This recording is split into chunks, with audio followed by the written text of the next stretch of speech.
Ano na ba sila sa labas? Bitch, please, dito clap, dala namin sisi. Costa Cashman naghahanap ng kay Abab na sasama sa music video. Mamimili daw siya ng 10. Wait.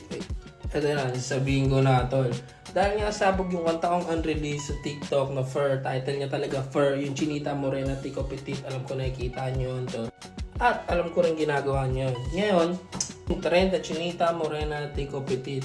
Tapos, mamimili ako ng 10 ebu. Sa ebu lang pa, walang lalaki dito. Bawal yung lalaki dito. Bawal yung ano dito. Ngayon, yung mapipili kong 10. Hold on. Teka lang, may nakakalimutan na akong detalye. Kailangan nyo pala muna, pag nag-post kayo, walang filter, basta kahit anong, walang daya.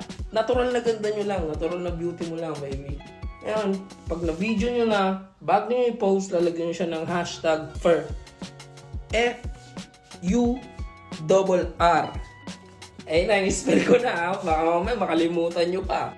Ngayon, pag na-post mo na yun, mamimili ako ng 10 yung mananalo dito, baby.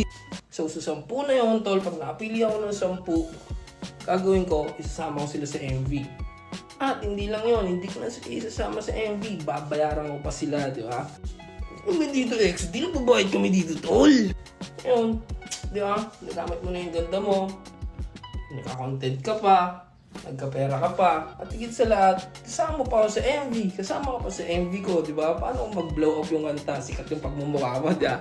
Yun, yeah, yun yung laro, tol. So, sa mga Ebu dyan, kung nasayangin yung ganda mo, pagkapera mo, pagkakitaan mo, pakinabangan mo, baby. At uling-uli, hanggang May 6 lang siya, tol. So, may ilang araw pa kayo para gawin siya. Kaya, yeah! Pwede ka sumali. Pwede Chinita, Morena, Tico Petit, kahit ano, tol. At welcome sa akin. Kung gusto mo ng ganitong usapan, please like, share and subscribe para update ka sa mga bagong video natin. Malaking tulong na ito sa aming mga content creator. Maraming salamat po.